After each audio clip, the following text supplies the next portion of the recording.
Hello, my dear students. Today we are going to discuss very important hysteresis.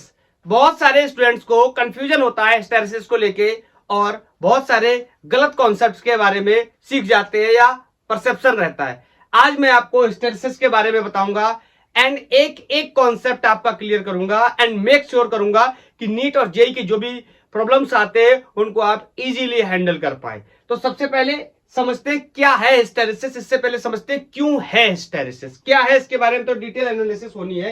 क्यों है hysteresis?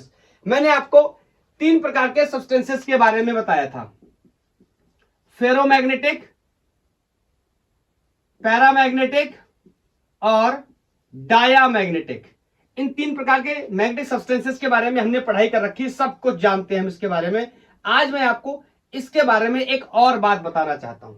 इसके बारे में मैं बात बताना चाहता हूं, आपको याद होगा कि जब भी फेरोमैग्नेटिक मटेरियल्स की बात आती थी, इवन हमें एक्सटर्नल फील्ड लगाने की जरूरत भी नहीं थी मैग्नेटाइजेशन के लिए। अगर हम चाहें तो कर सकते हैं। इसके अंदर सेल्फ डाइपोल मोमेंट का अलाइनमेंट हो जाता था कपल एक्सचेंज की वजह से, जिस वजह से ये एक स्ट्रॉन्ग मैग्नेट बनके रेडी हो जाता था। तो इनकी और इनकी कोई बात नहीं है। हिस्टेरेसिस का जो भी रिलेशन है वो फेरोमैग्नेटिक मटेरियल्स के साथ है। क्या है, शुरुआत करता हूं। हिस्टेरेसिस लूप कर्व आपने सुना होगा, लेकिन उसको बनाने से पहले मैं एक एनालिसिस बताना चाहता हूं ताकि हम समझ पाए ये क्या हो रहा है। Is that clear? तो मेक श्योर कॉपी और कलम निकाल लो, नोट्स बनाना स्टार्ट करो, पॉइंट टू पॉइंट समझते रहो। काफी थ्योरेटिकल होने वाला है, सब कुछ नोट करते रहो और बारी से उसको 2-3 बार रिपीट करके कॉपी से पढ़ लेना एग्जाम टाइम से पहले, कॉन्सेप्ट समझने के बाद। ओके, चलो तो मैं यहां पे स्टार्ट करता हूं। Magnetisation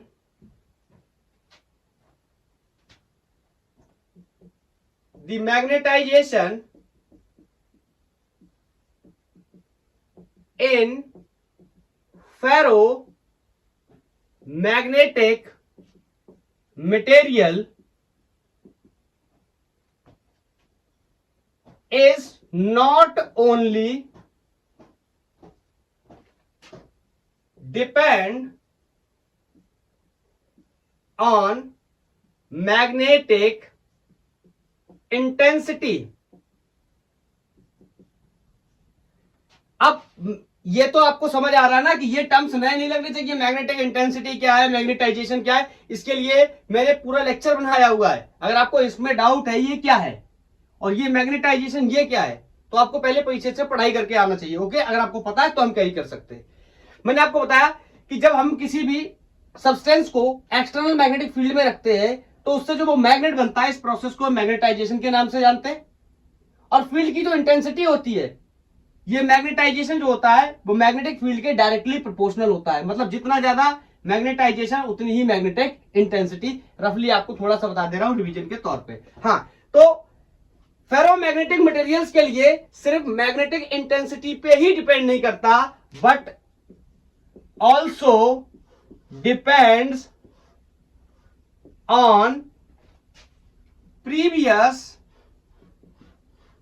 history of specimen. जो भी उसका स्पेसिमेन है, प्रीवियस हिस्ट्री,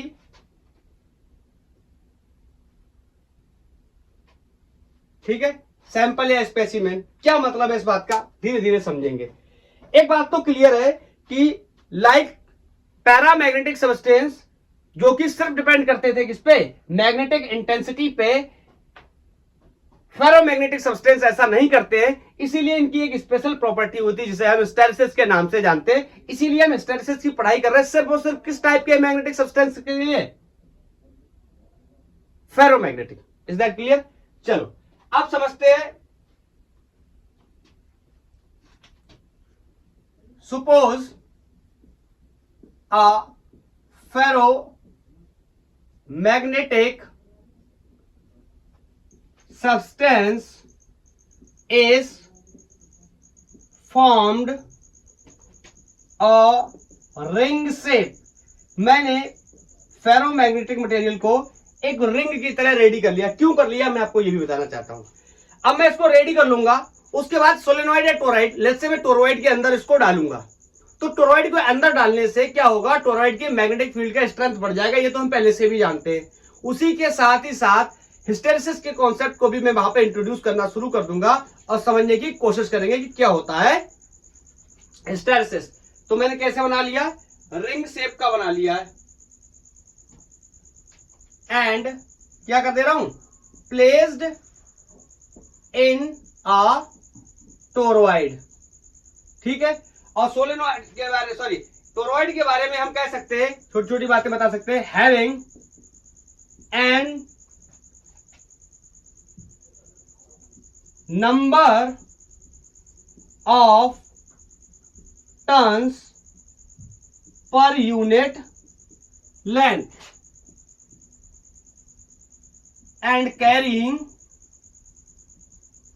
मैं यहां पे करंट के लिए स्मॉल आई का यूज करूंगा क्योंकि आपको पता है मैग्नेटाइजेशन को अपन कैपिटल आई से डिनोट करते हैं, ये आपको पता है, ठीक है। कैरिंग करंट आई,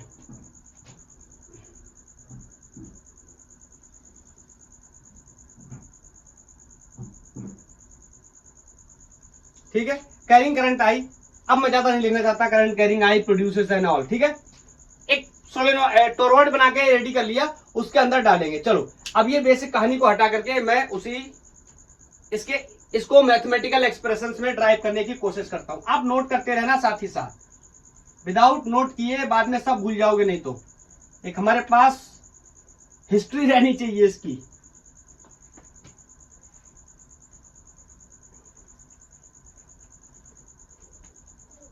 मैंने ये टोरॉइड बनाया कोई, और इस समय मैंने टोरॉइड में कोई भी मटेरियल इंट्रोड्यूस नहीं किया, तो आपको पता है इसका मैग्नेटिक फील्ड B0 ले रहा हूं क्योंकि इसके अंदर कोई भी फेरोमैग्नेटिक मटेरियल इंट्रोड्यूस नहीं किया गया है। आपको पता है B equal to mu not N I, I को मैं यहां स्मॉल का यूज करूंगा, कैपिटल नहीं करूंगा, नहीं तो बाद में कंफ्यूजन होने लगेगा। Is that clear?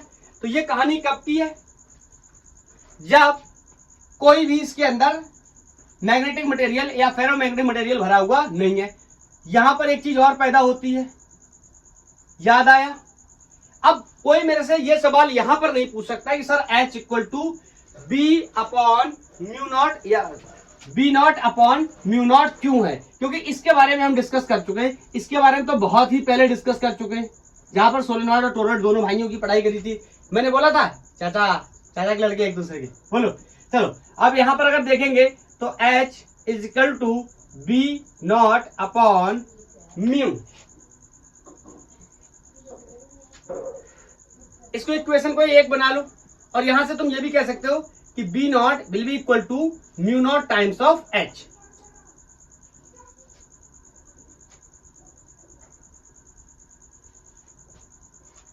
बोलो। और अगर इसको कंपेयर करना चाहो यहां से तो तुम ये भी कह सकते हो म्यू नॉट एन आई की जगह, या ऐसे लिख दे रहा हूं, बोलो, H की जगह H का मतलब एन आई। अब ये भी मैं डिस्कस कर चुका हूं, हमें पता है कि H equal to N I होता है। यहां से कंपेयर भी कर सकते हो mu not times of H और mu not times of N I. N I की वैल्यू कितनी हो गई, H। बोलो, ये तो तब की कहानी है जब मैंने इसके अंदर कोई भी फेरोमैग्नेटिक मटेरियल इंट्रोड्यूस नहीं किया। अब मैं करने जा रहा हूं, तो ये जो इसका इनसाइड स्पेस है ये वाला, इसमें मैं इंट्रोड्यूस करने जा रहा हूं। तो यहां पर ध्यान से देखना, मैंने फिर से ये टोरॉइड बनाया और इसके अंदर मैंने जो रिंग बनाई थी ना, अभी रिंग बनाकर रेडी करी थी, याद है ना?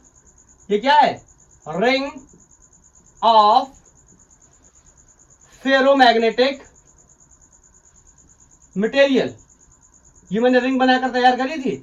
अब इसके अंदर मैंने क्या कर दिया, इंट्रोड्यूस कर दिया। अब बताओ, इसके अंदर इंट्रोड्यूस कर दूंगा तो मैग्नेटिक फील्ड ऑफ कोर्स क्या होने वाला है, चेंज होने वाला है। तो इस टाइम मैं कह सकता हूं मैग्नेटिक फील्ड B यूज कर रहा हूं मटेरियल जब पड़ा हुआ है तब। तो बता, आपको ये म्यू नॉट नहीं रह जाएगा, क्या रह जाएगा, mu. Mu is the permeability of medium and I. बोलो, नंबर ऑफ टर्न्स पे कोई फर्क नहीं पड़ेगा, एंड करंट पे भी कोई फर्क नहीं पड़ेगा।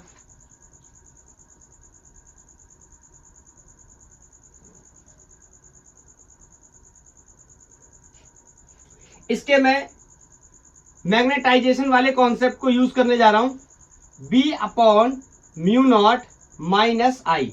अब मेरे से आप अगर ये पूछते हैं ये कहां से आया, तो इसके पहले वाला लेक्चर, मतलब यहां से लेक्चर नंबर 3 में हम लोगों ने इसका डिस्कशन कर रखा है। बोलो किसी को कोई डाउट है? यहां पर म्यू नॉट कर लेंगे। Is that clear? This is called magnetic intensity, this is called intensity of magnetization या मैग्नेटाइजेशन वेक्टर या सिंपली मैग्नेटाइजेशन। तो यहां से मैं इसको इधर ले आ रहा हूं। यहां पर अगर मैं इसको सॉल्व करूंगा तो यहां पे आप देखोगे आई इधर आ जाएगा, तो आई प्लस एच, इसका मल्टीप्लाई कर दूंगा, mu naught is equal to B.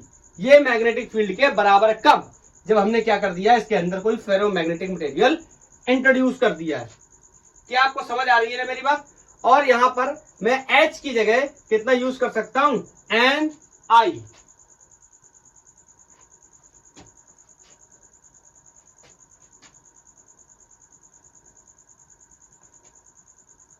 ठीक है, H की जगह NI रख देंगे। चलो मैं ज्यादा कुछ बता नहीं रहा, ऐसे ही लिख दे रहा हूं इस इक्वेशन को, म्यू नॉट H की जगह NI। ये हम लोग पहले भी पढ़ाई कर चुके हैं। ये कोई इक्वेशन बनती है, कोई इक्वेशन 2 है। मैं क्या बताने की कोशिश कर रहा हूं, थोड़ा सा टाइम लगेगा हमें इस बात को प्रोसेस करने में, आपको इस बात को थोड़ा सा प्रोसेस करने में टाइम लगेगा कि मैं एक्चुअली क्या बताना चाहता हूं। मैं चाहता डायरेक्ट हिस्टेरेसिस लूप से स्टार्ट कर सकता था, लेकिन हिस्टेरेसिस लूप हम क्यों पढ़ रहे हैं मैं इस बात को पहले बताना चाहता हूं। मैंने इसके अंदर फेरोमैग्नेटिक मटेरियल का रिंग बना करके डाल दिया टोरॉइड के अंदर, जिसकी वजह से मैग्नेटिक फील्ड चेंज हो गया।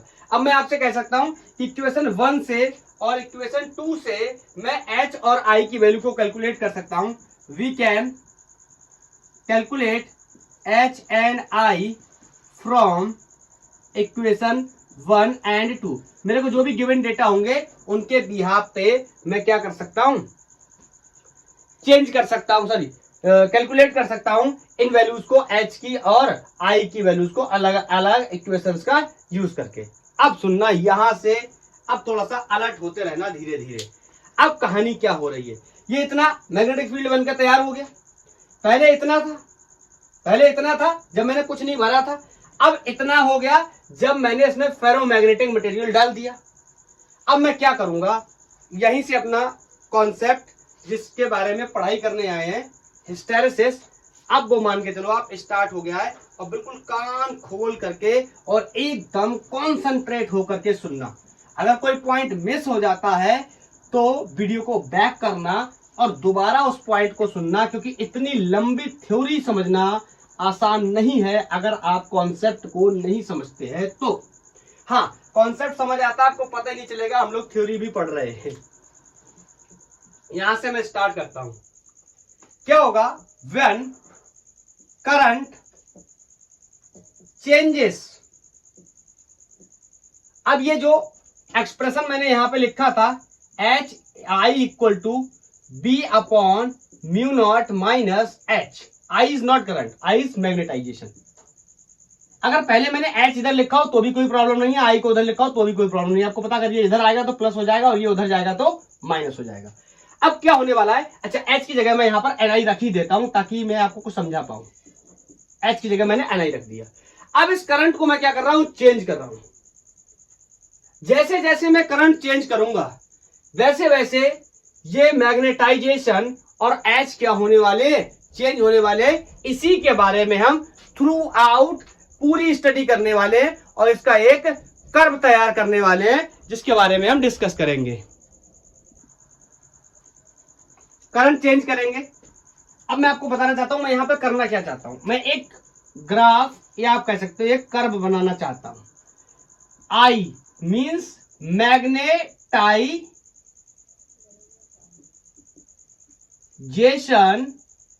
Versus H, magnetic intensity. Side में मैं इसलिए बना रहा हूं, यहां पर मेरे को बहुत ज्यादा थ्योरी लिखनी पड़ेगी। यहां पर मैं एक्सप्लेन करता रहूंगा और यहां पर मैं बनाता रहूंगा और फाइनली बाद में मैं इसको आपको ब्रेक करके दोबारा से बना करके क्लियर बता दूंगा। अब सुनना, अब मैं शुरुआत करने जा रहा हूं, कहीं ना कहीं से तो शुरुआत करनी पड़ेगी, तो मैं बोल रहा हूं इन बिगिनिंग्स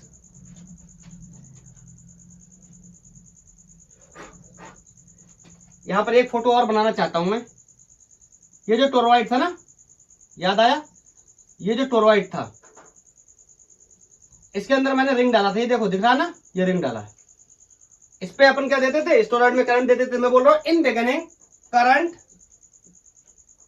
इज 0। बोलो, शुरुआती दौर में अगर मैंने करंट 0 दे दी तो करंट 0 देने की वजह से बोलो क्या होगा, there will be no magnetisation, कोई भी मैग्नेटाइजेशन नहीं होगा। इट मींस आई क्या होने वाला है, 0। और अगर magnetisation 0 then H will be also 0। अगर जिन लोगों को ये नहीं पता है इनमें क्या रिलेशन है तो मैं यहां पर साइड में बता दे रहा हूं। Magnetisation is directly proportional to magnetic intensity होता है by the help of the law of susceptibility से मैंने आपको प्रीवियस लेक्चर में जहां एक्सप्लेन किया हुआ है। ठीक है, तो अगर ये 0 तो ये भी 0। Is that clear? और ऐसी परिस्थिति में मैं मान लेता हूं कि ये कहानी कहां पर चल रही है, ये कोई पॉइंट में ओ ले रहा हूं ओरिजिन पे। दिस इज करस्पॉन्डिंग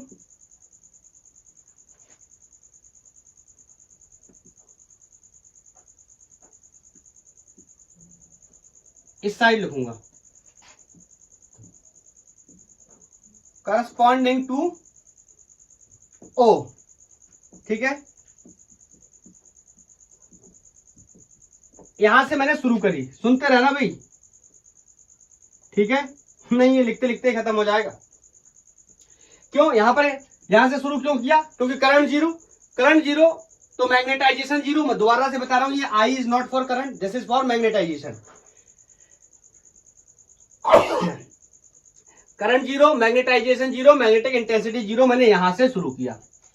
अब सुनना आप क्या होगा, अब मैं करंट को बढ़ाऊंगा, करंट को बढ़ाने से मैग्नेटिक इंटेंसिटी बढ़ेगा, मैग्नेटिक इंटेंसिटी बढ़ने से मैग्नेटाइजेशन बढ़ेगा। क्यों, मैं यहां पर एक चीज और भी लिख दे रहा हूं, H is equal to N I. जैसे जैसे करंट को बढ़ाऊंगा मैग्नेटिक इंटेंसिटी बढ़ेगा, H बढ़ेगा, और जैसे जैसे H बढ़ेगा वैसे वैसे I मींस मैग्नेटाइजेशन भी क्या करेगा, इंक्रीज करेगा। समझ गए? चलो मैं इसको लिखना शुरू करता हूं। When current is increased, line change कर लिया करो, ठीक है। When current is increased क्या होगा बोलो, मैं कह सकता हूं H क्या करेगा, इंक्रीजेस। बोलो H इंक्रीजेस, तो मैं ये भी कह सकता हूं क्या, एंड मैग्नेटाइजेशन, बोलो क्या कह सकता हूं, ऑल्सो इंक्रीजेस। इतनी बात तो मुझे समझ आ गई। मैग्नेटाइजेशन बढ़ना शुरू कर देगा, मतलब यहां से कोई भी ग्राफ बनाऊंगा ऊपर की तरफ जाना शुरू कर देगा और आगे की तरफ भी जाना शुरू कर देगा, क्योंकि H और I दोनों ही इंक्रीज कर रहे हैं।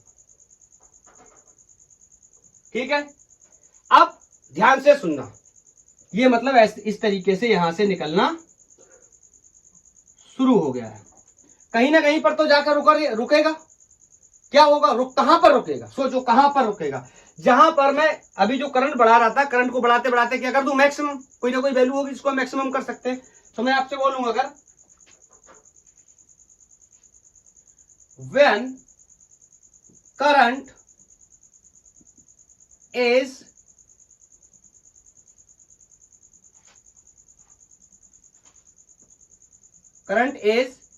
when current is increased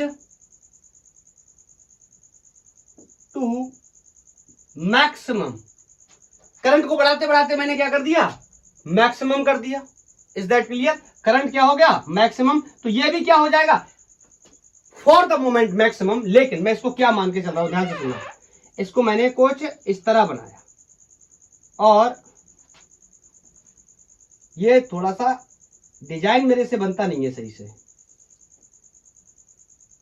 ठीक है। और मैंने मान लिया करंट को बढ़ाते गया, H बढ़ता गया और H बढ़ते बढ़ते यहां पर आकर इसकी वैल्यू मैंने मान ली कोई H0 हो गई। ठीक है, दिख रहा है ना, पहले मैं देख लूं कैमरे में विजिबल है, हाँ बहुत अच्छे से दिख रहा है। चलो यहां तक बढ़ते बढ़ते H हो गई, H0 हो गई, सॉरी। तो I जो मैग्नेटाइजेशन है, यहां पर जो मैंने I लिखा है ना, ये जो मैग्नेटाइजेशन है मैं मान के चल रहा हूं नियर अबाउट यहां पर इसकी वैल्यू क्या हो गई, आई हो गई। कुछ ना कुछ तो मानना ही पड़ेगा, तो मैंने मान लिया क्या हो गई, आई हो गई।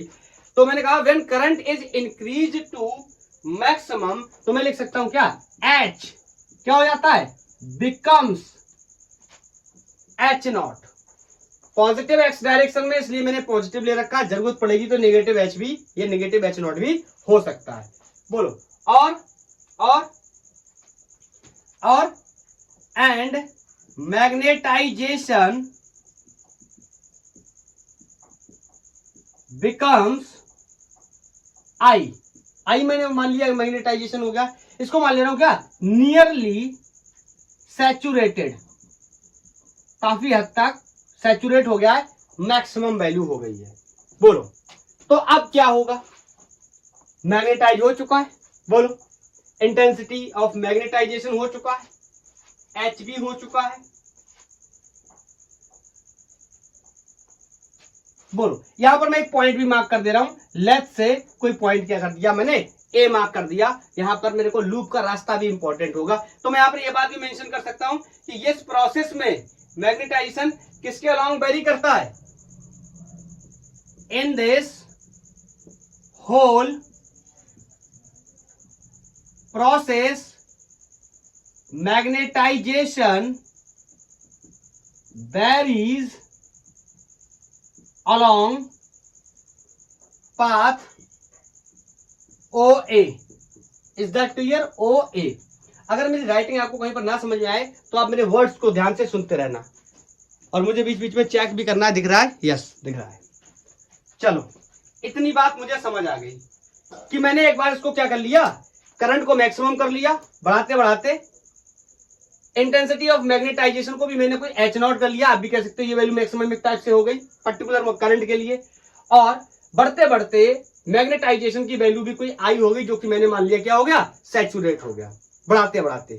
समझ आया ना ये क्या कहानी चल रही है इस टोरॉइड में। पहले तो मैंने करंट जीरो किया था, करंट जीरो करने से magnetization zero, magnetic intensity zero, ठीक है। फिर मैंने करंट धीरे धीरे बढ़ाया तो इसमें मैग्नेटाइजेशन और मैग्नेटिक इंटेंसिटी दोनों ही बढ़ने लगे, और बढ़ाते बढ़ाते करंट को मैंने मैक्सिमम कर दिया। जब करंट क्या हो गया, मैक्सिमम हो गया, तो एच नॉट में कन्वर्ट हो गया, ओके, और मैग्नेटाइजेशन आई हो गया, जो कि नियरली मैंने मान लिया क्या हो गया, सैचुरेट हो चुका है, ठीक है। और ऐसी परिस्थितियों में इसने OA रास्ते को फॉलो किया है। अब ध्यान से सुनना, अब मैं क्या करूंगा, अब मैं इस करंट को कम करूंगा, फिर इसका बिहेवियर चेक करूंगा क्या हो रहा है। नोटेड तो है ना, नोटेड करते रहना। अब मैं करंट को डिक्रीज करना चाहता हूं। अच्छा अब आप मेरे को एक बात बताओ, अगर करंट डिक्रीज होगा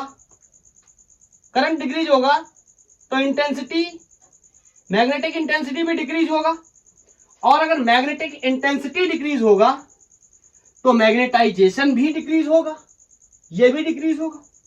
लेकिन इसमें एक ट्विस्ट आएगा। क्या ट्विस्ट आएगा बताता हूं। नाउ करंट इज डिक्रीज्ड, बोलो मैग्नेटाइजेशन डिक्रीज्ड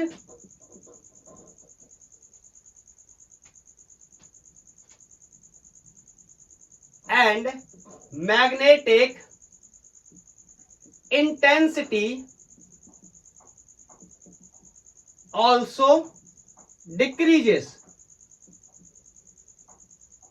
ठीक है, मैं यहां पर रिलेशन भी लिख दे रहा हूं ताकि बार बार ये ना बताना पड़े।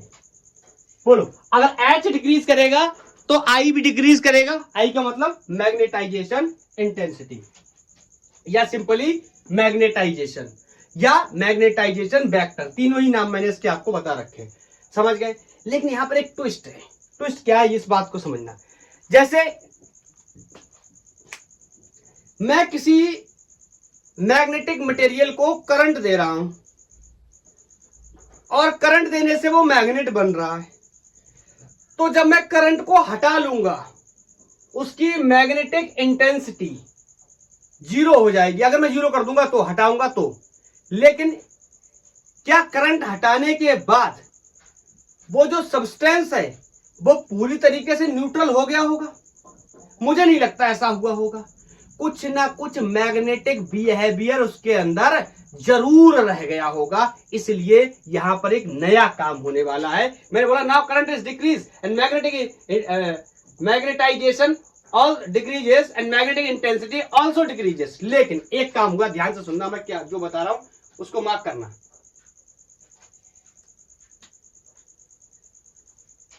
यहां से लाइन चेंज करके लिखता हूं, but O A path is not retraced.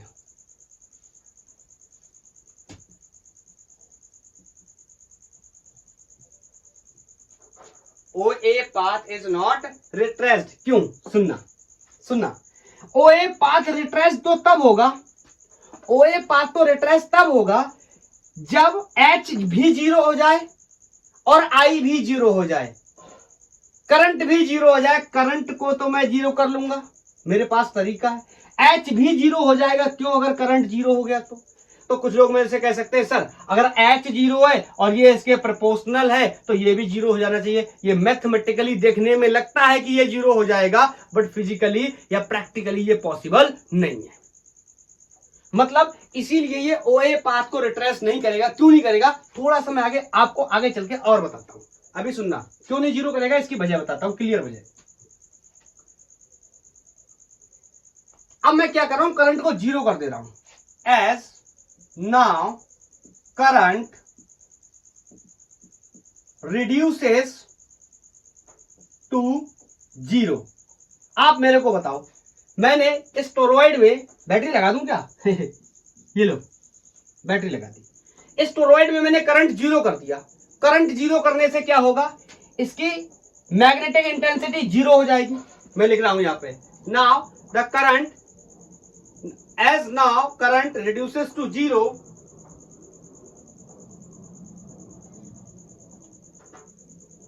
तो बोलो क्या लिखूंगा, कॉमा एच इस साइड लिखूंगा। एच क्या करता है? Becomes zero. अब मैं आपसे यहां पर एक सवाल पूछना चाहता हूं, करंट को हटाया, मैग्नेटिक इंटेंसिटी जीरो हो गई, क्या मैग्नेटाइजेशन भी जीरो हो जाएगा? ये बड़ा सवाल है। इस प्रोपोर्शनैलिटी को देखने पे मे भी आपको लग रहा हो कि H जीरो है तो ये भी जीरो हो जाएगा मैथमेटिकली, लेकिन ऐसा पॉसिबल नहीं है। Try to understand the concept. क्या होगा? Current carrying conductor behaves like a magnet. ये बात हम लोग क्लास 10 से पढ़ते चले आ रहे हैं, बोलो। और हमने 12th में तो बहुत ही लॉन्ग इसका डिस्कशन पड़ा हुआ है। तो मैं आपको एक बात बताता हूं, अगर किसी को हम करंट दे रहे हैं वो मैग्नेट बनेगा। मैग्नेट बनने का मतलब है मैग्नेटाइजेशन होगा। करंट देने से मैग्नेट बनने की कहानी है, जो प्रोसेस है उसको मैग्नेटाइजेशन के नाम से जानते हैं, डिनोट करते हैं आई से। तो मैग्नेट तो बन गया करंट देने के बाद। और अगर करंट रिड्यूस करके मैंने जीरो कर दिया, करंट रिड्यूस करके जीरो करने का मतलब है एच क्यों जीरो हो गया? एच एक्सटर्नल मैग्नेटिक फील्ड की वजह से पैदा होता है, इस वजह से एच क्या हो गया? जीरो हो गया। क्योंकि एच की डायरेक्ट डिपेंडेंसी है किसके ऊपर? है करंट के ऊपर। लेकिन करंट को जब मैंने हटा दिया तो वो जो सब्सटेंस है वो पूरी तरीके से न्यूट्रल नहीं हो पाता है, उसके अंदर कुछ ना कुछ मैग्नेटिक बिहेवियर रह ही जाता है। समझे मेरी बात को? इसीलिए जो ग्राफ है, जब मैंने क्या किया है, करंट को जीरो किया है, तो इसी पाथ को रिट्रेस नहीं करता। जो मैंने बात अभी आपको बताई, इस पाथ को रिट्रेस क्यों नहीं करता है? क्योंकि करंट के जीरो करने पे मैग्नेटाइजेशन तो जीरो हो जाता है, but very important, there is still a small magnetization. बोलो, magnetization left in the ring. लिख दूं, नहीं तो लोग भूल ही जाएंगे ये कहानी मैंने कहां से स्टार्ट कर दी। इस रिंग की कहानी चल रही, ठीक है? रिंग के अंदर अभी भी मैग्नेटाइजेशन बचा हुआ है। आप मेरे से ये भी पूछ सकते हो ऐसा सर क्यों हुआ? मैं इसका आपको टेक्निकल आंसर भी दे सकता हूं कि इसके मैकेनिक्स को बताकर भी आंसर दे सकता हूं। कैसे? ध्यान से सुनना। The domain that were align.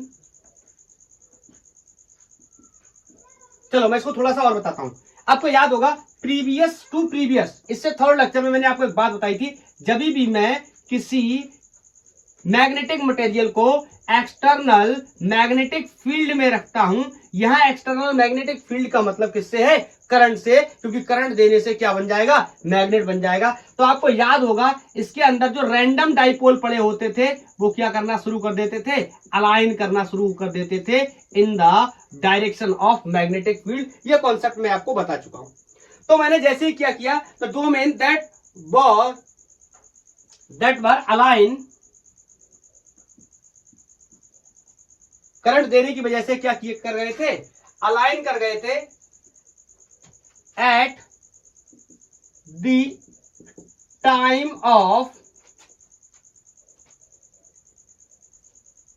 The time of increasing H. क्या मतलब हुआ इसका? जब मैंने करंट को बढ़ाया, मैग्नेटिक इंटेंसिटी बढ़ी। मैग्नेटिक इंटेंसिटी बढ़ने की वजह से इसमें जो डाइपोल थे उनका अलाइनमेंट शुरू हो गया था। बोलो, अलाइनमेंट शुरू हो गया। अब मैं क्या कर रहा हूं? अब मैं करंट को रिड्यूस कर रहा हूं, जीरो कर रहा हूं, एच को जीरो कर रहा हूं। लेकिन इसके अंदर के जो सारे डाइपोल है वो रैंडमाइज नहीं होंगे, कुछ ना कुछ तो ऐसे हैं जो अनरैंडम या अलाइन रह जाएंगे। पूरी तरीके से डिस अलाइनमेंट नहीं होगा, कुछ ना कुछ ऐसे होंगे जो अलाइन रह जाएंगे। और अगर कुछ ना कुछ अलाइन रह गए तो इसका net magnetic dipole moment zero नहीं होगा। इसके बारे में भी हम डिस्कस कर चुके हैं कि ये क्या होता है। अगर आप पढ़ के आए तो आपको पता होगा। तो नेट डाइपोल मोमेंट जीरो नहीं होगा, और अगर किसी का नेट डाइपोल मोमेंट जीरो नहीं है, इसका मतलब वो अभी भी मैग्नेटिज्म को बिहेव करेगा या मैग्नेटिज्म को शो ऑफ करेगा। Is that clear? तो मैं अब यहां पे आपको एक्सप्लेन करने के साथ साथ इसको क्लोज आउट करता हूं। क्या हुआ? Are not completely disalign, वो टोटली डिसअलाइन नहीं होंगे। कब? As magnetic intensity reduces to zero.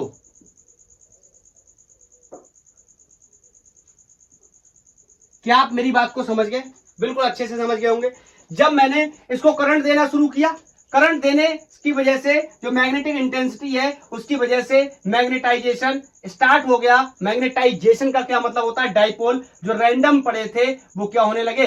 Align होने लगे, और अलाइन होकर के इन्होंने अपना कुछ नेट डाइपोल मोमेंट बना लिया। फिर मैंने उल्टा करना शुरू कर दिया, करंट को कम करना शुरू कर दिया, तो इसमें से कुछ डाइपोल्स मरने लगे होंगे, और कम करते करते करते करते करंट को मैंने जीरो कर दिया। करंट को जीरो करने की वजह से मैग्नेटिक इंटेंसिटी भी जीरो हो गया, लेकिन मैग्नेटाइजेशन जीरो नहीं हुआ, क्योंकि कुछ डाइपोल्स अभी भी ऐसे हैं जो अलाइन पड़े हुए हैं। इस वजह से ही ये पाथ को रिट्रेस नहीं कर पाएगा। इनफैक्ट अगर मैं करंट को जीरो कर दूं, एच को जीरो कर दूं, ये आई फिर भी जीरो नहीं होगा। इस ग्राफ में भी मैं आगे चल के आपको रिप्रेजेंट करके बता ही देता हूं। ठीक है? अब इस बात का मतलब समझना, ये ग्राफ यहां पर आ गया, ये लूप यहां पे आ गया। यहां पे आने का मतलब ये प्योरली बाई में आ गया, मतलब जो कंपोनेंट एक्स में पाया जा रहा है वो क्या हो जाएगा? जीरो हो जाएगा। और एक्स में कौन पाया जा रहा है? एच पाया जा रहा है। याद आया? मैंने जब स्टोरी की शुरुआत करी थी, मैंने कहा था आपसे यहां पर मैंने क्या किया था? करंट को जीरो दिया था। बोलो, तो यहां पर मैग्नेटाइजेशन जीरो था, तो यहां पर मैग्नेटिक इंटेंसिटी भी जीरो था। फिर उसके बाद मैंने करंट को बढ़ाना शुरू किया, मैग्नेटिक इंटेंसिटी बढ़ना शुरू हुआ, मैग्नेटाइजेशन बढ़ना शुरू हुआ, और मैंने करंट को मैक्सिमम कर दिया, तो यहां पर इस पॉइंट ए पर आ गया। उसके बाद आई मैग्नेटिक इंटेंसिटी एच हो गया, सॉरी एच नॉट हो गया, और मैग्नेटाइजेशन आई हो गया। अब मैं करंट को रिड्यूस कर रहा हूं, मैंने कम करना शुरू किया, तो कम तो हो रहा है, लेकिन दोबारा इसी पाथ पे लौट के नहीं आ रहा है, क्योंकि कुछ ना कुछ मैग्नेटिज्म रह जाएगी। अब कम करते करते करते करते मैंने करंट को क्या कर दिया? जीरो। बोलो, यहाँ पे आ जाने का, इसके लाइन पे आ जाने का मतलब करंट क्या हो गया? जीरो। करंट जीरो होने का मतलब है यहां पर ये प्योरली बाई में आ गया, तो जो चीज एक्स में पाई जाएगी वो भी जीरो हो जाएगी। एक्स में पाया जा रहा है कौन? मैग्नेटिक इंटेंसिटी, तो यहां पर मैग्नेटिक इंटेंसिटी भी जीरो हो गया। अगर इस पर्टिकुलर पॉइंट को मैं यहां पर रिप्रेजेंट करूं तो मैं आपसे बोल सकता हूं यहां करंट भी जीरो है और यहां पर एच भी क्या है? जीरो। लेकिन यहां पर आई जीरो नहीं है। क्या ये बात दिख रही है कैमरे में आपको? बहुत ही छोटा छोटा बताना पड़ रहा है, बहुत ही अच्छे से एक्सप्लेन करने की कोशिश मैं आपको कर रहा हूँ ताकि आप एक एक बात को अच्छे से समझ पाए। बोलो। चलो अब इस बात को मैं हटाता हूं, नोट करना कर लो, एसएस लेना ले लो, इजीली आराम से नोट करते रहना। 1 2 3 ओके। अब मैं इसको हटा रहा हूं, तो समझ गए ना कि अभी भी करंट को जीरो करने के बाद भी इसमें कुछ ना कुछ मैग्नेटाइजेशन बचा हुआ है। वो अलग बात है कि मैं इसके पीछे ही पड़ जाऊं और मुझे ये जीरो करना ही करना है, तो इसके लिए मैं बाद में कोई ना कोई उपाय कर सकता हूं। लेकिन मौजूदा स्थिति में करंट को जीरो करने के बावजूद भी स्टिल मैग्नेटाइजेशन कुछ ना कुछ बचा हुआ है। बोलो। Current zero, H zero, but I is not zero. इस बात को रिट्रेस क्यों नहीं किया? कॉन्सेप्ट क्लियर है? ओके। अब समझते हैं आगे। द रिमेनिंग वैल्यू ऑफ आई, आई का मतलब मैग्नेटाइजेशन, एट द टाइम, इस पॉइंट को मैं कोई सी नाम दे रहा हूं, ठीक है? At the time at the point C is called, very important, इसके लिए ही आप बार बार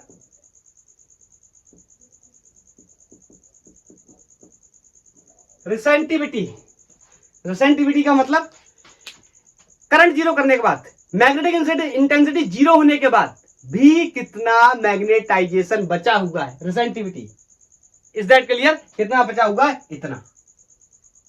आप चाहो तो अगर रिसेंटिविटी को इस ग्राफ के रीजन में समझना चाहो तो आप बोल सकते हो ओ सी, ठीक है? ओ से सी तक का, अरे बाई एक्सिस पे ही तो मैग्नेटाइजेशन रिप्रेजेंट हो रहा है ना, तो यहां से यहां तक ग्राफ में या लूप में, कर्व में जो भी वैल्यू है ओ सी, ये किसको रिप्रेजेंट कर रही है? रिसेंटिविटी को रिप्रेजेंट कर रही है। Current zero, magnetic field, sorry magnetisation, magnetic intensity zero, H zero, current zero, H zero, but I is not zero. Is that clear? और आई जीरो नहीं हुआ, इस मटेरियल की जो अंदर डाल के रखा है आपने, ये इस मटेरियल की ये प्रॉपर्टी है, इसी को हम क्या बोलते हैं? रिसेंटिविटी। Is that clear? चलो अब आगे समझते हैं। आगे क्या है इस कॉन्सेप्ट को अब मैं यहां से हटा देता हूं। अब मैं उल्टा करना शुरू करूंगा। क्या उल्टा करना शुरू करूंगा? मैं नहीं चाहता कि ये जो रिसेंटिविटी इसके अंदर रह गई है या फिर जो इंटेंसिटी इसके अंदर रह गई है रहे, मैं क्या करना चाहता हूं? इसको खत्म करना चाहता हूं। तो मैं क्या कर सकता हूं? लेट्स से कि करंट, मान लो अभी मैंने ये बैटरी लगाई है, इस तरीके से टर्मिनल लगाए, इस साइड पॉजिटिव, इस साइड नेगेटिव। बोलो। अब मैं क्या करूं कि अगर ये खत्म हो जाए तो ध्यान से सुनना, ये जो मैग्नेटिक फील्ड है ये मैंने राइट साइड में सेटअप किया है, इसको मैं लेफ्ट साइड में अगर सेटअप करूं, ध्यान से सुनना, लेफ्ट साइड में सेटअप करने का मतलब है मैं इस फील्ड की डायरेक्शन को रिवर्स कर दूं। तो फील्ड की डायरेक्शन को मैं रिवर्स कर सकता हूं bye the help of direction of current.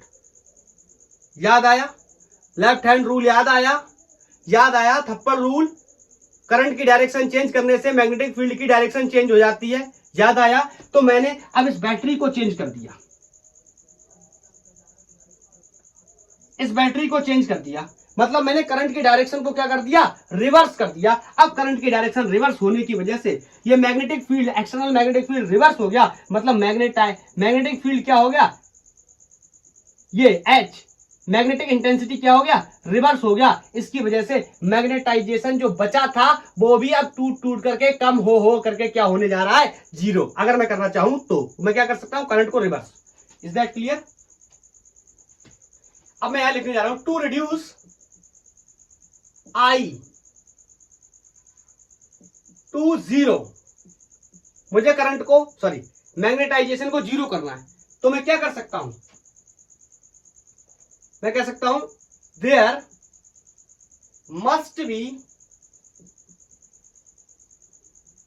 Must pass a current in opposite direction. ठीक है, जो पहले करंट फ्लो कर रही थी उसकी अपोजिट डायरेक्शन में अब मैंने करंट को फ्लो कराना शुरू कर दिया, तो इसमें जो डाइपोल बचे कुछ थे उनको भी मैं अब मारना शुरू करूंगा, क्योंकि फील्ड को मैंने पलट दिया। फील्ड को कैसे पलट दिया? क्योंकि मैंने करंट को पलट दिया। Is that clear? So as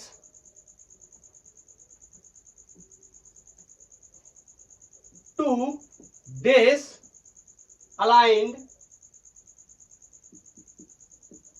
disalign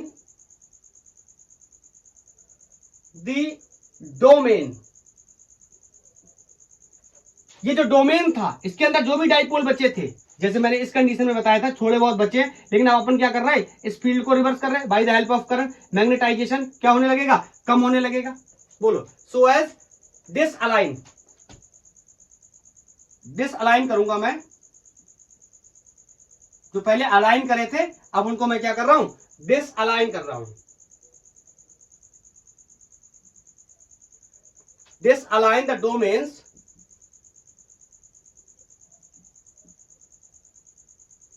forcibly, easily तो होगा नहीं, तभी तो उल्टा किया ना, फोर्सिबली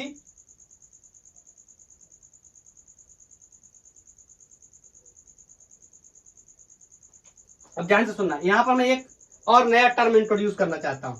द वैल्यू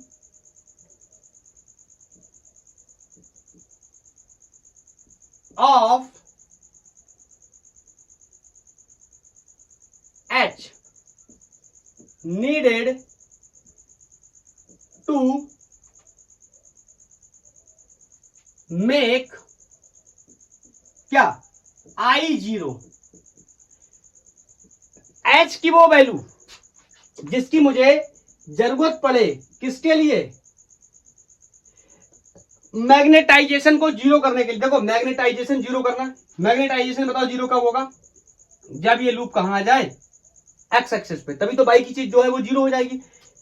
तो जो वैल्यू मेरे चाहिए किसकी? एच की, उस वैल्यू को, आई को जीरो करने के लिए इस वैल्यू को मैं एक स्पेशल नाम से जानता हूं, इज कॉल्ड कोहेसिव फोर्स।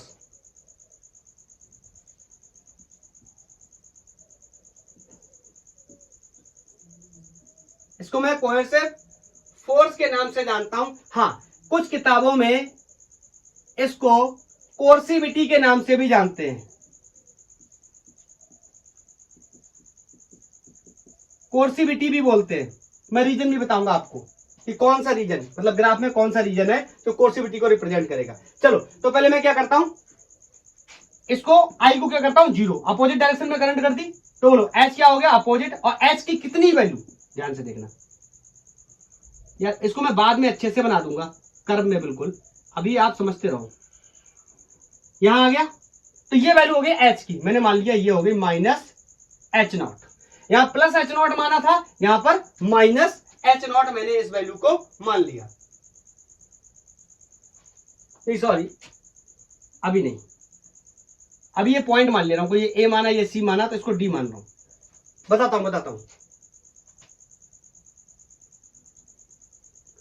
सुनना। इन फिगर देखो, इन फिगर ओडी, ये वैल्यू ओ से डी, ये वैल्यू किसको रिप्रेजेंट कर रही है? बोलो, रिप्रेजेंट्स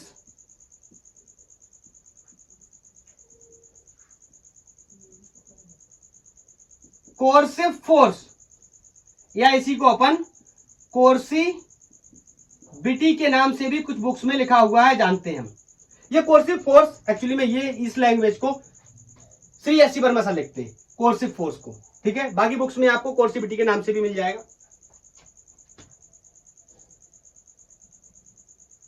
समझ गए? ओसी क्या हो गई? रिसेंटिविटी। एंड ओडी एच की वो नेगेटिव वैल्यू, मैं ये भी कह सकता हूं एच की वो नेगेटिव वैल्यू जो कि आई को जीरो करने के लिए चाहिए, दिस इज कॉल्ड ओडी। और इसी का नाम क्या है? कोर्सिव फोर्स या कोर्सिविटी। Is that clear? ये बहुत इंपॉर्टेंट कॉन्सेप्ट है रिसेंटिविटी का और कोर्सिविटी का। समझ गए? अब यही अपन करते रहेंगे। अब क्या होगा, यहां पे आ गया करंट को जिस डायरेक्शन में ले जा रहे, अब उस डायरेक्शन में क्या करेंगे और बढ़ाएंगे और बढ़ाते बढ़ाते क्या कर देंगे मैक्सिमम। तो फिर से क्या होगा, फिर से क्या होगा, उल्टी डायरेक्शन में एच क्या हो जाएगा मैक्सिमम, और आई क्या हो जाएगा, फिर से आई कुछ हो जाएगा सैचुरेट हो जाएगा, यही कहानी होगी। चलो अब इतनी कहानी को समझने के बाद मैं इस पिक्चर को हटाता हूं। जिन लोगों को एसएस लेना है एसएस ले ले, जिन लोगों को लिखना है नोट करना है नोट कर ले। 1 2 3 अब मैं इसको हटा रहा हूं। ओके ले लिया। चलो अब मैं क्या कर रहा हूं, मैंने आई को जीरो कर दिया, मैंने मैग्नेटाइजेशन को जीरो कर दिया। अब मैं मैग्नेटाइजेशन को उल्टी डायरेक्शन में ले जा करके मैक्सिमम करना चाहता हूं। ध्यान से सुनना, ध्यान से सुनना, मैं पिक्चर्स बना रहा हूं बार बार, शायद मैं बहुत अच्छे से बताने की कोशिश कर रहा हूं, आप समझ पाए। पहले कुछ कहानी ऐसी थी कि ऐसे अलाइन पड़े थे, सॉरी डिसअलाइन पड़े थे, मैंने उनको अलाइन कर लिया बेहतर तरीके से।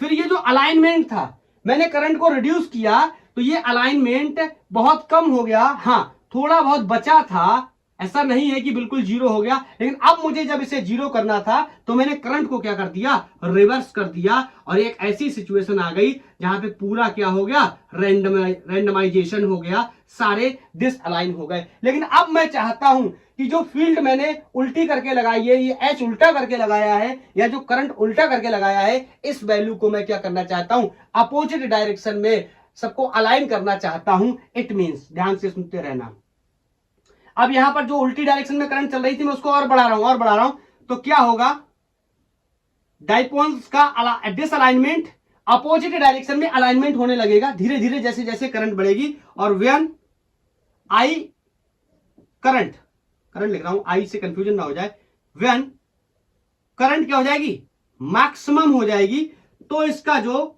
अलाइनमेंट है ओपोजिट डायरेक्शन में ये भी क्या हो जाएगा, मैक्सिमम हो जाएगा। और उस दरमियान एच की वैल्यू कुछ मैक्सिमम हो गई होगी नेगेटिव में, और आई की वैल्यू भी कुछ मैक्सिमम हो गई होगी नेगेटिव में। Is that clear? मैं हटाऊं, मैं इस बात को लिखना शुरू करूं, बोलो, मैं लिखना शुरू करता हूं, as current increases in opposite direction. बोलो क्या होगा, करंट जब अपोजिट डायरेक्शन में इंक्रीज करना शुरू करेगी तो क्या होगा, the material magnetised in opposite direction, material भी अपोजिट डायरेक्शन में मैग्नेटाइज होना शुरू हो जाता है। ये देखो चल रहा है ना, यहां पे जीरो हो गया था, अभी अपोजिट डायरेक्शन में मैग्नेटाइज होना शुरू हो गया। अब मैं क्या करूं, अगर इस करंट की वैल्यू को बढ़ाते बढ़ाते अपोजिट डायरेक्शन में जो उसको मैक्सिमम कर दूं तो ये भी क्या हो जाएगा, मैक्सिमम। बस मैं यही करने जा रहा हूं। हाँ, इस कंडीशन में मैं इस ग्राफ को और थोड़ा सा आगे बढ़ाना चाहता हूं, मेरे को यहां पे इसको और आगे बढ़ाना पड़ेगा। तो मान लो करंट बढ़ रही है, सुनते रहना, पहले ऐसे बना रहा हूं, करंट बढ़ रही है, मैग्नेटाइजेशन बढ़ रहा है अपोजिट डायरेक्शन में, नेगेटिव डायरेक्शन में, जैसा भी समझो, बढ़ रही है करंट, बढ़ रही है, बढ़ रही है, मैग्नेटाइजेशन बढ़ रहा है, मैग्नेटाइजेशन बढ़ रहा है, मैग्नेटिक इंटेंसिटी बढ़ रही है। अब शॉर्ट में बोलूं, आई बढ़ रहा है, एच बढ़ रहा है, जब करंट बढ़ रहा है, जब बढ़ रहा है, बोलो बढ़ते बढ़ते कहीं ना कहीं तो जाके इसको रुकना, कहीं ना कहीं जाकर रुकना, बोलो कहीं ना कहीं जाकर उसको रुकना। तो मैं मान लूंगा ना कहीं कहीं ना कहीं पे इसका क्या होगा, मैक्सिमम वैल्यू हो गई होगी या सैचुरेशन हो गया होगा। तो मैंने मान लिया ये पॉइंट कोई ई आ गया, ये थोड़ा सा अच्छा सा बना नहीं है, मैं बाद में बताऊंगा इसको क्लियर करके, ठीक है। ये पॉइंट कोई ई आ गया, ठीक है। यहां पर आके क्या होगा, ये एच की वैल्यू क्या हो गई, मैक्सिमम हो गई। और इस बार अब मैं इन सबको हटा दे रहा हूं, इसको हटा दे रहा हूं, ये पॉइंट डी था, और यहां पर आके एच की वैल्यू कोई माइनस एच नॉट हो गई। अब मैं इस बात को भी लिखने जा रहा हूं एक्सप्लेनेशन के तौर पे। तो बोलो इस कंडीशन में क्या होता है, दी मैग्नेटाइजेशन आई फॉलोज पाथ, कौन सा पाथ है, डीई, समझ गए, इस डीई पाथ को क्या करता है, फॉलो करता है। बोलो एज द मैग्नेटिक इंटेंसिटी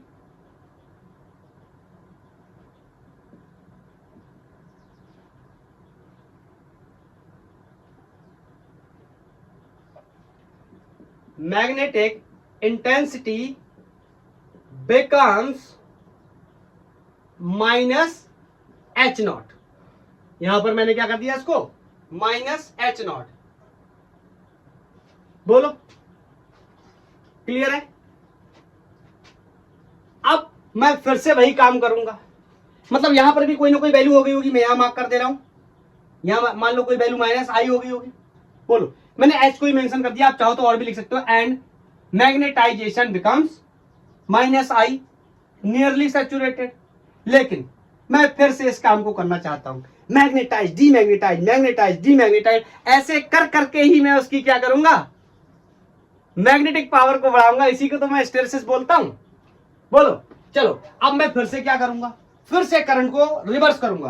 पहले कुछ और डायरेक्शन थी, उसके बाद डायरेक्शन पलट दी, डायरेक्शन पलटने के बाद ये होगा। अब मैं फिर से डायरेक्शन को क्या करने जा रहा हूं, पलटने जा रहा हूं।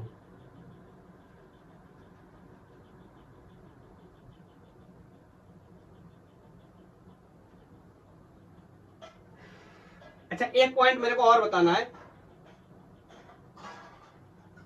अब मैं क्या करूं, पहले इसको क्या करूंगा, कम करूंगा। बोलो, एकदम से तो नहीं पलट सकता। अब मैं करंट को जो मैक्सिमाइज कर दिया, इस करंट को क्या करूंगा, कम करूंगा। एज करंट रिड्यूसेस या रिड्यूस्ड द मैग्नेटाइजेशन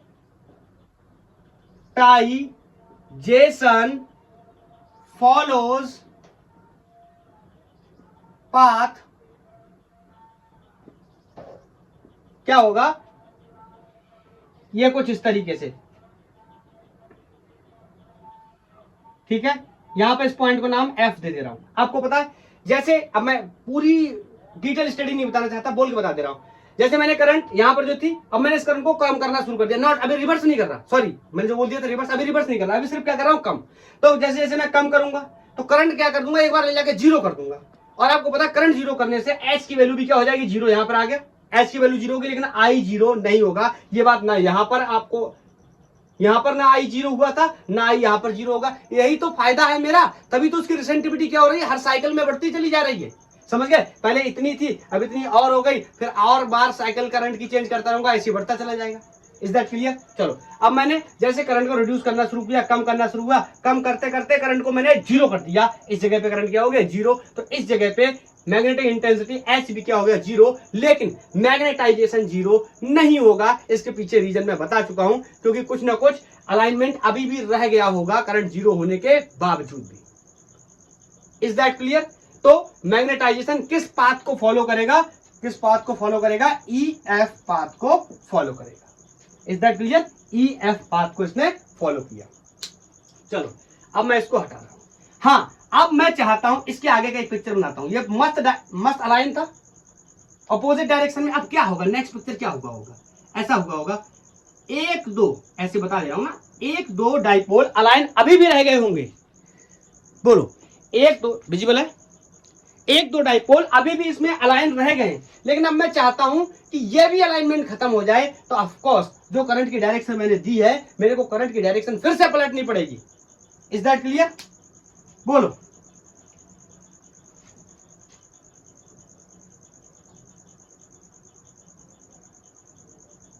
अब मैं कह सकता हूं एंड फाइनली करंट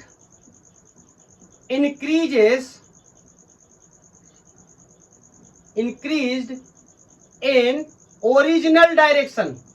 जो पहले थी वही डायरेक्शन, मतलब ये बैटरी का जो पोल है, टर्मिनल से मैं फिर से चेंज कर देता हूं एक बार, यही तो थी अपनी ओरिजिनल डायरेक्शन। तो बोलो, तो क्या होने लगेगा, जो डाइपोल्स एक दो अभी मैंने बनाकर बताए थे, जो बचे थे वो भी मर जाएंगे। और फिर डाइपोल इस डायरेक्शन में अलाइनमेंट होने की बजाय इस डायरेक्शन में अलाइन होना धीरे धीरे शुरू हो जाएंगे, और करंट मैक्सिमम हो जाएगी। तो डाइपोल का अलाइनमेंट भी मैक्सिमम हो जाएगा। उस दौरान एच की वैल्यू फिर से एच नॉट हो जाएगी पॉजिटिव में, और आई की वैल्यू फिर से, मैग्नेटाइजेशन की वैल्यू फिर से क्या हो जाएगी, आई हो जाएगी। क्या आप मेरी बात को समझ पाए? पहले मैं इसको लिख देता हूं, फिर मैं यहां पर इसको बना दूंगा। तो मैंने क्या किया, करंट को मैंने रिवर्स कर दिया है। Finally current increase in original direction. फिर क्या होगा, the point A H reached reached. फिर से पॉइंट ए आ गया, कैसे आया, एफ से लेकर ए आया और बीच में यहां कोई एक पॉइंट और मिला होगा, मैं उसका नाम भी लिख दूंगा। ठीक है, इस पॉइंट को नाम दे दिया लेट्स से मैंने कोई जी। पॉइंट ए क्या कर गया, रीच कर गया बाया बाया पाथ कौन सा, एफ जी ए। क्या आप समझ गए मेरी बात को। करंट को मैंने क्या किया, फाइनली जो मेरी ओरिजिनल डायरेक्शन थी उसमें मैंने इंक्रीज किया। अब मैं ये स्टोरी फिर से नहीं बताना चाहता ना, यहाँ पर गया जीरो हुआ, ये हुआ, वो हुआ, ये तो मैं बताता चला रहा हूं। अब मैंने फाइनली यहां पहुंचा दिया इस रास्ते के through.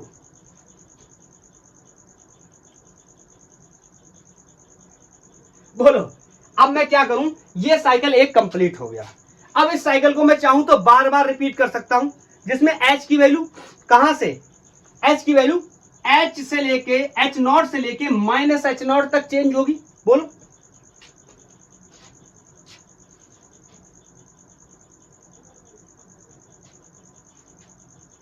If be repeat the current cycle again, अगर मैं दोबारा से ऐसा करूं, अब करते थोड़ी रहेंगे, एक बार तो बताना होता है ना। अगर मैं दोबारा से करंट की साइकिल को क्या करूंगा, रिपीट करूंगा, तो क्या होगा, सो दैट एच, एच ही लिख दे रहा हूं, चेंजेस कहां से, from plus H naught to minus H naught. समझ गए, ये इसकी रेंज है, यहां से मैक्सिमम हुआ था, फिर उल्टा इसका यहां तक मैक्सिमम होगा, और बार बार हर साइकिल में यही होता रहेगा, एच नॉट से माइनस एच नॉट, इधर से माइनस एच नॉट से एच नॉट, हाफ साइकिल में, फुल साइकिल में हर बार एच नॉट से माइनस एच नॉट तक ये कहानी होती रहेगी। बोलो बाया, अच्छा ऐसे लिख रहा हूं, दी कर्व, कर्व यहां से शुरू किया था ना, ओ से, चलो सुनो, ओ से ए गया था पहले, फिर ए से सी आया था, सी के बाद डी आया था, ये पॉइंट मिट गया यहां पर, फिर ये ई आया था, ई के बाद एफ गया था, एफ के बाद जी गया था, और जी के बाद फिर से ए चला गया था। ये अपना पूरा एक कर्व बन के तैयार हो गया, एक लूप बन के तैयार हो गया। इस तरीके से यहां से करी थी शुरुआत, जब current zero, H zero, magnetization zero से लेकर कहानी कहां तक पहुंचा दी, H not minus H not तक की कहानी हमने सफर तय किया इस पूरी एक साइकिल के दौरान। बताओ क्या समझ आया इस स्टोरी से। अब ये जो कहानी है ना, इस कहानी को मैं समराइज कर देता हूं पूरी स्टोरी को, कि हमने क्या किया, क्या हुआ, ये तो हम सब समझ गए। लेकिन अभी तक जो टॉपिक मैंने स्टार्ट किया था हिस्टेरेसिस, इस वर्ड का कहीं यूज ही नहीं मिला सुनने को। अब मैं इस वर्ड का यूज आपको करके बताता हूं, और कंप्लीटली इसके बारे में हम डिस्कस करते हैं। क्या हुआ सुनना, क्या हुआ, as H is increased, H को क्या किया मैंने, इंक्रीज्ड किया। बोलो, और फिर क्या किया, डिक्रीज्ड किया। यही तो कर रहे हैं ना, पहले बढ़ाया फिर घटाया, कहां तक, टू इट्स ओरिजिनल वैल्यू, बार बार जीरो से एच नॉट से माइनस एच नॉट तक, ये हमने इस तरीके के काम किए। लेकिन इसके साथ साथ एक बहुत ही इंपॉर्टेंट टर्म मैंने देखा, दी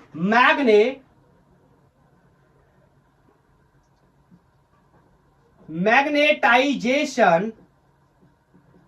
आई के साथ क्या हुआ, इन जर्नल ये अपनी ओरिजिनल वैल्यू पे नहीं लौट पाया। यही तो कहानी हुई ना, यहां से जब मैंने लौटाया तो यहां आने के बजाय इस पाथ को रिट्रेस करने के बाद यहां चला गया, ऐसे ही यहां से यहां आने के बजाय इस पाथ को रिट्रेस करके यहां चला गया। Is that clear. In general क्या हुआ, डज नॉट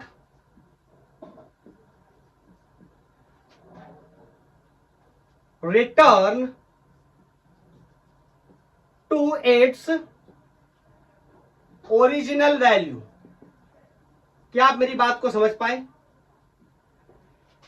एच को मैंने इंक्रीज किया, डिक्रीज किया, एच की वैल्यू चेंज करता रहा, लेकिन आई की वैल्यू या मैग्नेटाइजेशन की वैल्यू जनरली रिटर्न नहीं हुई। कहां पर? अपनी ओरिजिनल वैल्यू पर। हर बार में क्या हुई? बढ़ती चली गई।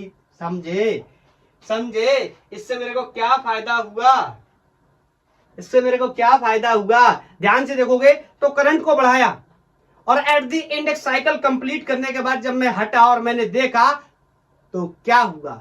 जो सब्सटेंस पहले किसी मैग्नेटिक फील्ड को रखता था, अब मैग्नेटिक फील्ड उससे ज्यादा हो गई है, मतलब मैग्नेटाइजेशन हो गया करंट को हटाने के बावजूद भी।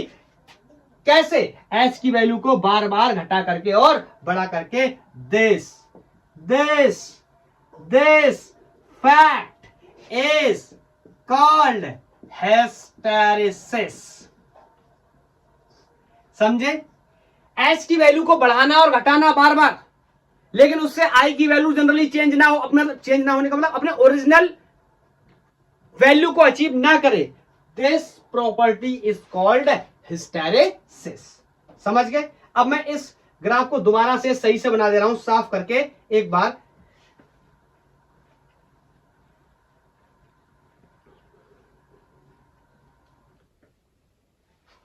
तो इस ग्राफ को हम लोग कुछ इस तरह बना सकते हैं। H versus I graph, magnetisation versus magnetic intensity graph. Current zero, H zero, I zero, यहां से शुरू किया, कुछ मैक्सिमम वैल्यू यहां तक लेके गए, इस पॉइंट को नाम ए दे दिया। यहां पर मैग्नेटिक इंटेंसिटी एच हो गई और ये आई की वैल्यू नियरली यहां पर मैंने क्या मान ली? आई। उसके बाद करंट को रिड्यूस करना मैंने शुरू किया तो क्या हुआ? एच कम हुआ, आई भी कम हुआ, लेकिन मैंने करंट को जब जीरो कर दिया तो एच तो जीरो हो गया, लेकिन आई जीरो नहीं हो पाया और ये अपने ओरिजिनल पाथ को रिट्रेस नहीं कर पाया, क्योंकि अभी भी इसके अंदर कुछ ना कुछ मैग्नेटिज्म बची हुई है। और ये पॉइंट को मैंने नाम सी दिया और ये ओसी जो रीजन है इसे मैं रिसेंटिविटी के नाम से जानता हूं। Is that clear? अब क्या हुआ? मैं फिर से, लेकिन मैं चाहता हूं कि आई क्या हो? जीरो, तो मैं करंट की डायरेक्शन को रिवर्स कर दूंगा, एच की वैल्यू को बढ़ती चली जाएगी नेगेटिव डायरेक्शन में। बोलो, और जो थोड़े बहुत डाइपोल बचे थे वो मरना शुरू हो जाएंगे और एट द एंड क्या होगा?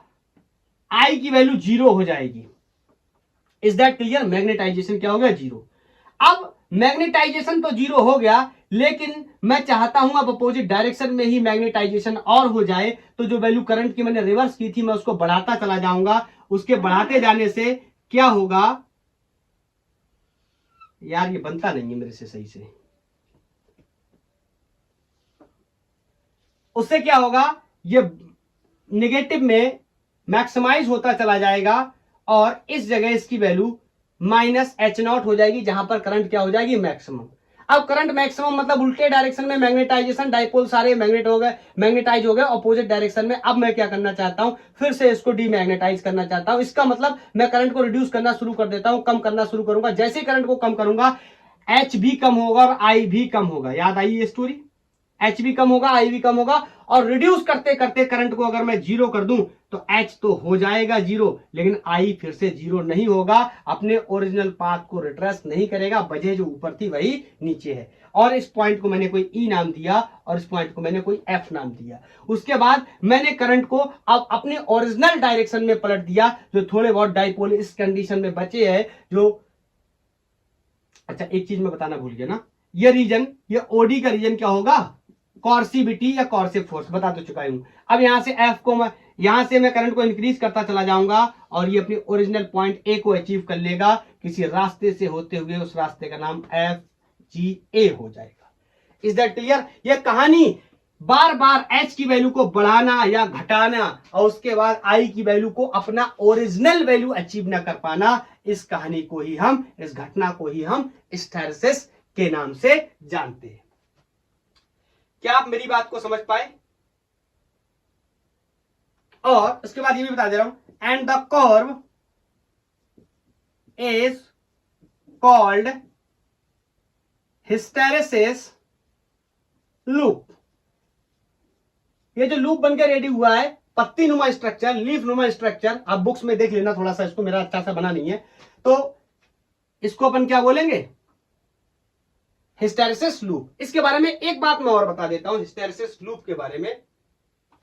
जो एरिया है, एरिया अच्छे से लिख देता हूं, पूछा जाता है ये, एरिया अंडर हिस्टेरेसिस लूप क्या करता है, थर्मल एनर्जी मेरे को प्रोवाइड कराता है, is proportional to thermal energy. इस बात को भी थोड़ा सा बता देता हूं, क्या होगा आप बताओ, बार बार किसी सब्सटेंस को करंट दोगे तो करंट की वजह से हीटिंग इफेक्ट हम लोग पहले ही पढ़ चुके हैं करंट इलेक्ट्रिसिटी के अंदर, तो वो सब्सटेंस क्या होगा, हीटअप होगा, गर्म होगा बार बार, तो उसके गर्म होने की वजह से, हीटअप होने की वजह से उसमें से कुछ एनर्जी क्या होगी, बनेगी, ऐसी एनर्जी को मैं थर्मल एनर्जी कहूंगा। और ऐसा प्रोसेस करते वक्त बार बार magnetisation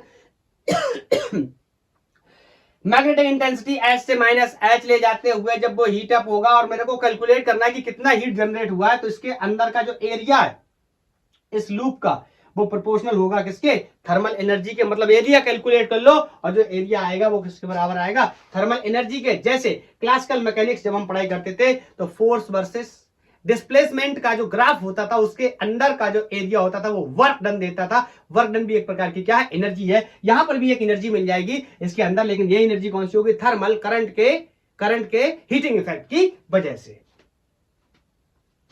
thermal energy develops per unit volume. समझ गए? So this is the all about hysteresis. मैं आपको एक चीज और बताना चाहता हूं लास्ट में, उस कंपैरिजन को देख करके और इस लेक्चर को ऑफ कर देते हैं। आपने बहुत सुना होगा एक टर्म, सॉफ्ट आयरन कोर, बहुत सुना होगा आपने सॉफ्ट आयरन कोर। जब भी बात करी जाती है ट्रांसफार्मर की, हम कहते हैं कि हम सॉफ्ट आयरन कोर उसमें इंट्रोड्यूस कर देते हैं। जब भी बात होती है कहीं पर मैग्नेटिक फील्ड की स्ट्रेंथ को बढ़ाने के लिए, हम बार बार कहते हैं कि सॉफ्ट आयरन को हम इंट्रोड्यूस कर देते हैं। सॉफ्ट आयरन के इंट्रोडक्शन की वजह से मैग्नेटिक फील्ड की स्ट्रेंथ या मैग्नेटिक फील्ड की जो कैपेसिटी है वो क्या हो जाती है, इंक्रीज हो जाती है। चलो समझते हैं थोड़ा सा। सॉफ्ट आयरन, मैं दो चीजों के बारे में आपको बताऊंगा, सॉफ्ट आयरन और स्टील के बारे में, और इन दोनों के ही हिस्टेरेसिस कंपेयर करने जा रहा हूं मैं। तो इन दोनों का सबसे पहले आपको हिस्टेरेसिस ग्राफ एक मैं आपको बना करके इसका बता देता हूं।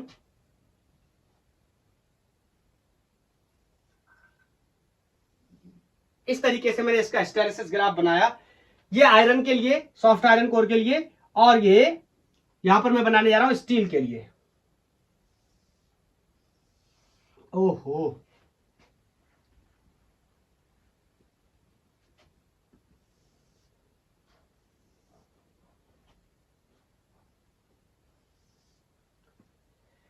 ड्राइंग की क्लास के बारे में तो सबको पता ही है मेरी।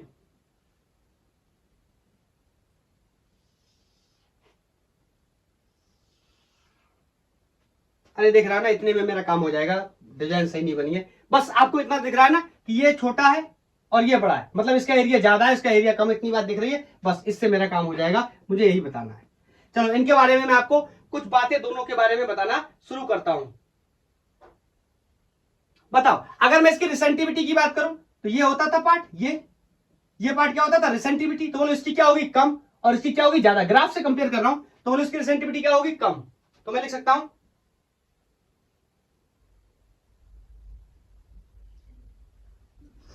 रिसेंटिविटी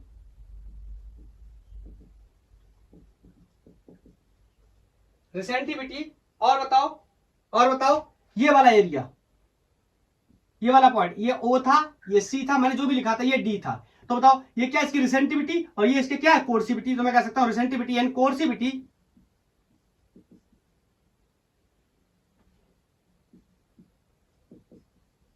कोर्सिविटी क्या है, कम है इसके कंपेरिजन में।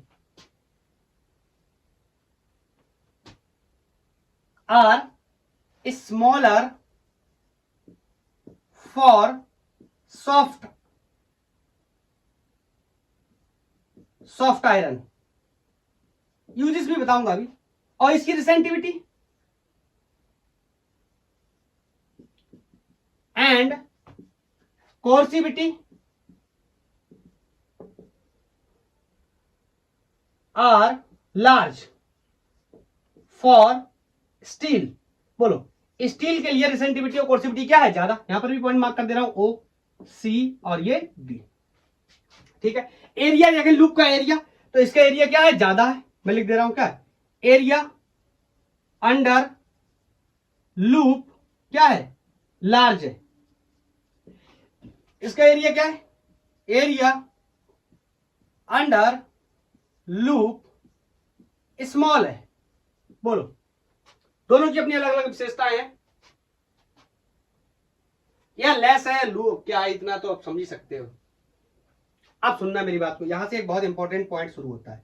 अगर इसका एरिया कम है, मतलब ये इजीली मैग्नेटाइज हो सकता है, इसका मैग्नेटाइजेशन इजीली मैं कर सकता हूं, तो मैं कह सकता हूं soft iron core easily magnetise, soft iron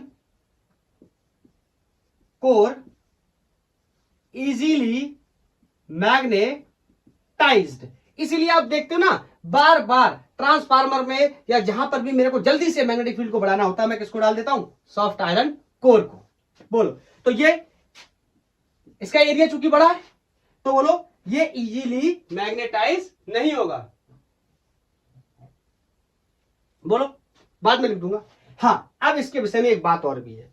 आपने सुना है ना, जो जल्दी क्या कहावत कही जाती है कुछ, जल्दी गर्म हो, जल्दी जो शॉर्ट टाइम में पैसा वाला बना होता है, वो उतनी जल्दी, समझ रहे हो ना, गरीब भी बन जाता है क्योंकि बर्दाश्त नहीं कर पाता। ऐसा ही इसके साथ भी है, soft iron core easily magnetise. तो ये मैग्नेटाइज भी बहुत इजीली हो गया, लेकिन अपने मैग्नेटिज्म को ये रख नहीं पाता, इजीली खो भी देता है अपनी मैग्नेटिज्म को। मेरी बात समझ पाए?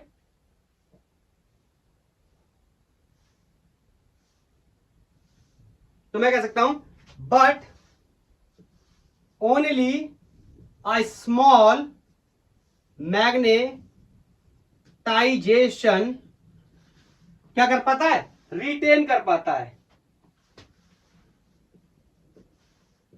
रिटेन कर पाता है कब? जब करंट की डायरेक्शन पलट दी जाए या फिर वो फील्ड को हटा दिया जाए। बोलो, व्हेन फील्ड इज रिमूव्ड। क्या आप मेरी बात को समझ पाए? जल्दी मैग्नेटाइज हो जाता है, लेकिन अपने मैग्नेटाइजेशन को रिटेन नहीं कर पाता है क्योंकि जल्दी हो जाता है इस वजह से। और एक काम और होता है, एंड ऑल्सो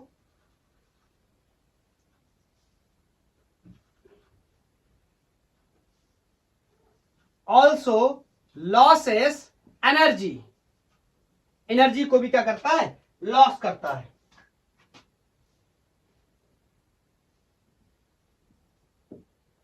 क्लियर? बोलो, इसके बारे में कुछ और बातें भी बताऊंगा, पहले इसके बारे में बताता हूं। अब देखो, सॉफ्ट आयरन कोर इजीली तो, सॉरी, स्टील का जो कोर है वो जल्दी मैग्नेटाइज तो नहीं होगा, लेकिन अगर एक बार मैग्नेटाइज हो गया, सब सुनार की एक लोहार की, सुना ना, अगर एक बार मैग्नेटाइज हो गया तो अपने मैग्नेटिज्म को बहुत लंबे समय तक रिटेन कर सकता है, और यहां तक कि फील्ड को हटाने के बाद भी कर लेगा, और एनर्जी का लॉस भी इसके कंपैरिजन में कम होगा। बोलो, इज दैट क्लियर?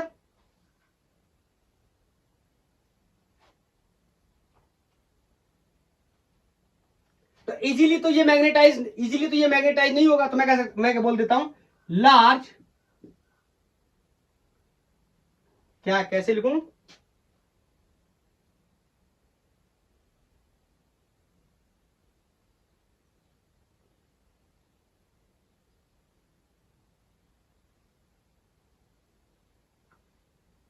ऐसे लिख दे रहा हूं, large magnetising field are required to magnetise. समझ गए ना क्यों? अरे भैया जल्दी होता नहीं है ना, इसीलिए ज्यादा बड़ी फील्ड लगानी पड़ेगी क्या करने के लिए, मैग्नेटाइजेशन करने के लिए। लेकिन वाट अगर एक बार हो गया बंस, दिख रहा है क्या, लाइट का थोड़ा इशू है, विजिबल है, चलो देख लेता हूं थोड़ी देर, चलो करते ही है। यहां पर किस साइड से लिखूं ताकि इस पे, हाँ, बट बंस मैग्नेटाइज्ड, तो क्या होगा, एक बार मैग्नेटाइज हो गया, मैग्नेटाइजेशन क्या करता है, रिटेन्ड, बोलो, बहुत ही लंबे समय तक मैग्नेटाइजेशन को रिटेन्ड करता है। और यहां तक कि retained a large extent, even removing magnetizing field.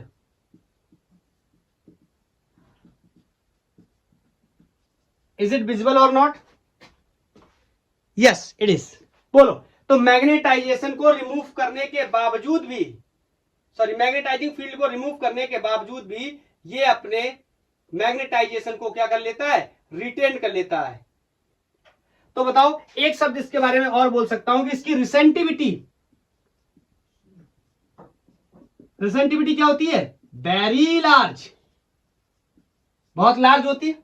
दोनों को देखो अपने अलग अलग फायदे और अलग अलग नुकसान है, और दोनों के अलग अलग जगहों पे इसके अलग अलग यूजेस है। ठीक है, तो समझ गए।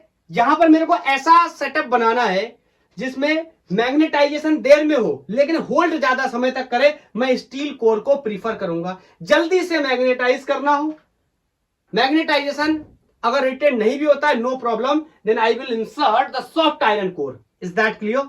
बोलो, चलो अब इनके यूजेस के बारे में बात करते हैं।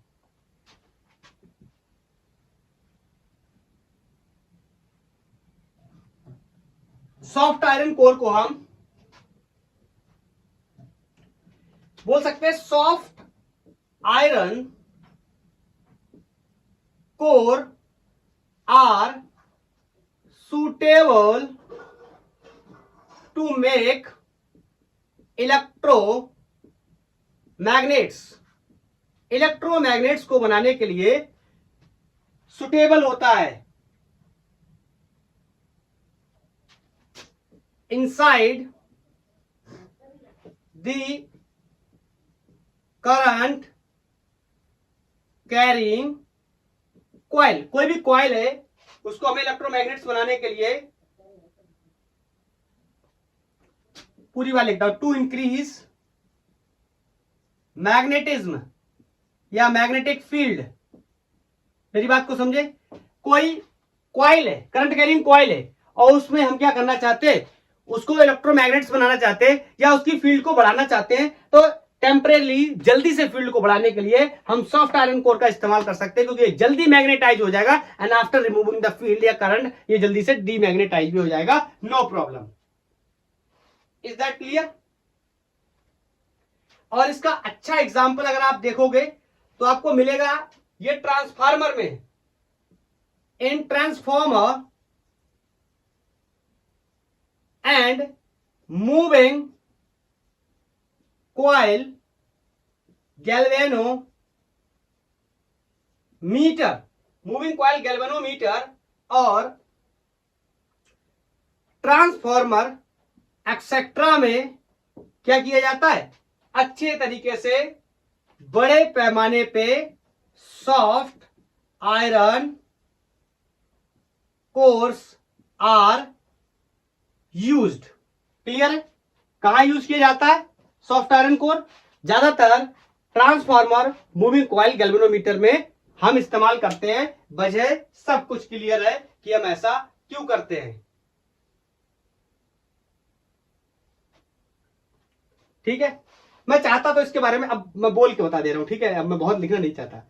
मैंने बोला large magnetisation field required but once magnetise the magnetisation retained a large extent even removing the magnetising field. मैं एक बात और भी यहां ऐड करना चाहता हूं, फील्ड को तो हटा दिया, मैग्नेटाइजेशन फिर भी नहीं हट रहा। अगर मैं चाहूं तो फील्ड की डायरेक्शन को रिवर्स भी कर दूं, उल्टा कर दूं। इसको क्या करने के लिए? डीमैग्नेटाइज करने के लिए स्टील कोर को। लेकिन ये फिर भी इतनी इजीली डीमैग्नेटाइज नहीं होगा, क्योंकि इसका एरिया क्या है? बहुत ज्यादा है। Is that clear? इसको वही बात है कि गांव देहात में ऐसा बोलते नहीं कि बुलेट जितना गर्म होती है उतना तेज चलती है, तो वही इसकी स्टोरी है। मैग्नेटाइज करना तो बहुत मुश्किल है due to the large area, लेकिन वंस अगर हम कर पाए ऐसा तो फिर हमारा काम हो गया। फील्ड हटा दो, कोई फर्क नहीं पड़ता। इनफैक्ट फील्ड को रिवर्स कर दो, अपोजिट फील्ड लगा लो, तो भी इसको डीमैग्नेटाइज करना इतना इजीली पॉसिबल नहीं है। स्टील कोर की बात कर रहा हूं। बोलो। तो इसका सबसे अच्छा जो यूज है हम किस में कर सकते हैं?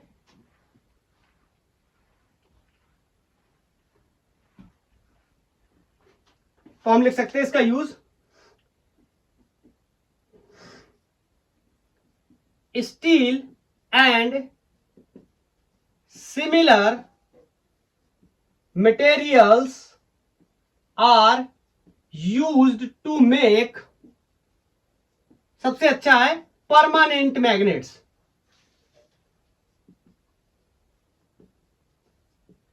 परमानेंट मैग्नेट जिनका मैग्नेटिज्म बहुत अच्छा हो, मैग्नेटिक फील्ड बहुत बेहतर हो और बहुत लंबे समय तक बना रहे, इसीलिए हम किसका यूज करते हैं? स्टील कोर्स का यूज करते हैं। किसको बनाने के लिए? परमानेंट मैग्नेट्स को बनाने के लिए। इलेक्ट्रोमैग्नेट्स को बनाने के लिए हम सॉफ्ट आयरन का यूज कर लेते हैं। बोलो, इनका इंपॉर्टेंट यूज ट्रांसफार्मर और मूविंग कॉइल एंड गैल्वेनोमीटर में देखने को मिलता है। Is that clear? बोलो। तो ये कहानी थी पूरी हिस्टैरिसीस की। उसके साथ साथ सॉफ्ट आयरन कोर और स्टील कोर में मैंने आपको डिफरेंस बताया, दोनों को किस तरीके से मैग्नेटाइज कर सकते हैं, डीमैग्नेटाइज कर सकते हैं, कौन रिटेन कर पाएगा, कौन नहीं कर पाएगा, कौन अच्छा इलेक्ट्रोमैग्नेट बना सकता है, कौन अच्छा परमानेंट मैग्नेट बना सकता है। डोंट थिंक ये खराब है और ये अच्छा है, दोनों के अपने अलग अलग क्या है? यूजेस है हमारी रिक्वायरमेंट के आधार पे। तो आज के लिए इतना ही। थैंक यू, धन्यवाद। एंड वेरी इंपॉर्टेंट, इस तरीके से बेचारा मैग्नेटिज्म एंड मैटर खत्म होता हुआ नेक्स्ट लेक्चर में हम लोग एंट्री करने वाले हैं किसके अंदर? EMI, किस्त नहीं, इलेक्ट्रोमैग्नेटिक इंडक्शन। तो आज के लिए इतना ही। Bye bye.